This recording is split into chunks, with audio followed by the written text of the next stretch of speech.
here we go again. So I look back through all the footage of last year, and when I got it running right, it ran right for a little bit, and then, it was breaking up and all that nonsense. And that started right after I put the fuel lines on it, the braided fuel lines under the hood. I just have a horrible feeling that I didn't clean them out well enough. It's not the first time I put braided lines on cars, so it would have been a massive brain fart not cleaning them well enough. But I'm going to check that. I'm going to take the injectors out since it's not too hard to pull the upper. Clean the injectors out, and then while the upper's off, I'm going to pull the lower and move that to where it's supposed to be, like on a Fox body, actually in the lower intake manifold. So I'm going to do those two things while I'm waiting on the subframe connectors and the fuel pump to get here. The weather's been terrible, so I can't take it out on the road and check fuel pressure. It's been snow a whole bunch and rain a whole bunch and all that, so I haven't checked fuel pressure yet. But regardless, I'm putting a pump in it. The pump's original, more than likely. I know the two owners previous of the car, and they had not done a fuel pump, and they've had it for a minute, so I'm going to do that. But I want to get the injectors clean and the intake air temp moved. In the meantime, while I'm waiting for the weather to break and the subframe connectors and the fuel pump to arrive. And then once we get it up to the shop and we weld the subframe connectors in, I'm going to have our fabricator make me a new pipe to get rid of the mass airflow that's not doing anything anymore. So quick little thoughts on what I'm doing now. So about ready to tear into it again.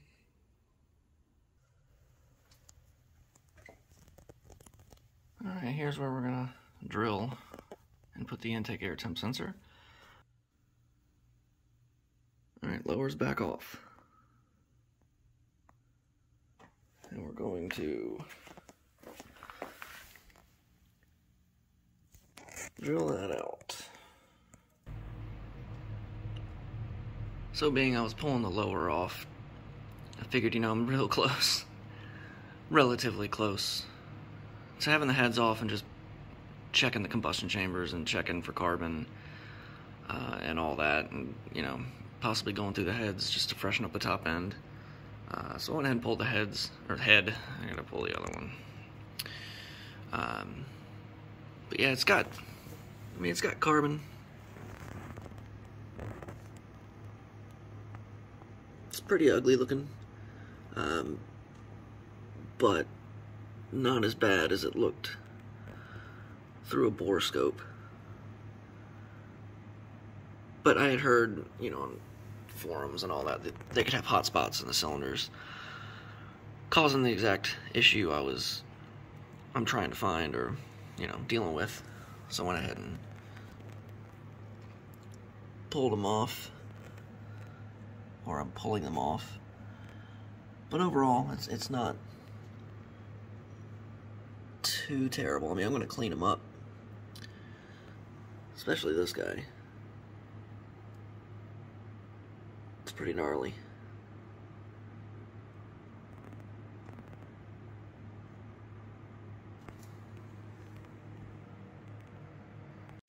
So here's the head. A little wet on cylinder 2. Maybe a little bit of a leaking valve stem seal. Number 4 exhaust valve. Doesn't look great. That's for sure. The driver's side bank is more of the same. I mean, it's got some crap on it. Yeah, that's 5, 6, 7, 8 looks a little rough.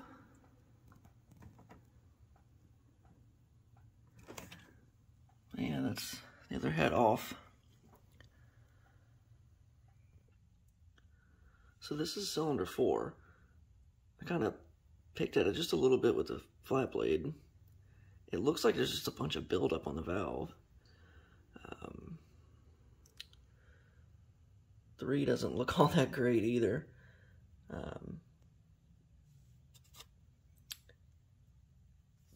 There's two. There's a, sorry about the light. There is a bunch kind of flaking off. So I'm not the best at reading cylinder heads, or reading valves. So I'm going to do a little bit of looking to see what that is, and if anybody knows what that is, shoot me a comment.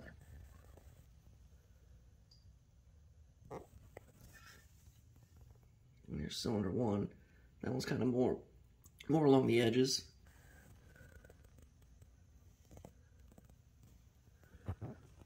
Yeah, but that doesn't look very good. Come on, focus. And then cylinders 5 through 8. This is 8.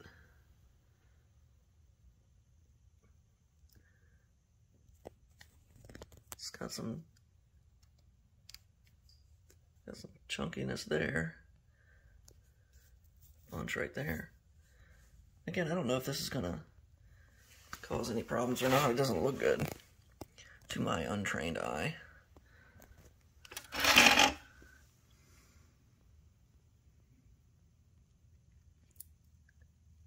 Overall, 5 through 8 looks better than 1 through 4. 2, 3, 4 look the worst.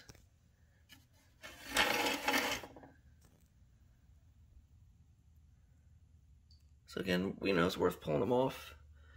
I'm going to do a little looking, see if I can learn a little bit about what this is. And if I got to take them take them to a machine shop, I will do that. And again, if anybody knows what this is, just shoot me a message or a comment or whatever.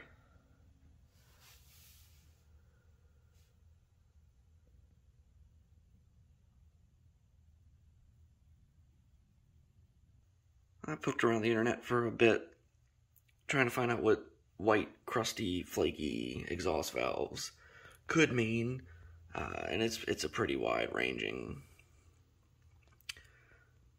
pretty wide range of what it could be. You know, people saying it's too lean, they ran hot, somebody sprayed too much nitrous, poor quality gas.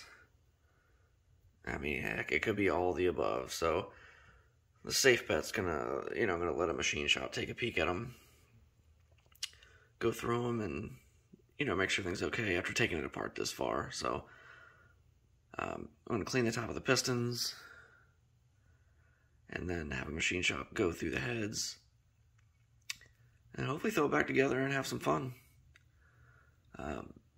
When it's back together, put the fuel pump in it, put the subframe connectors in it, make some videos that aren't in the garage. It's been a while. This project started as making 5-second videos just to make me laugh, and throwing more bolt-ons on the car to trying to find this misfire gremlin.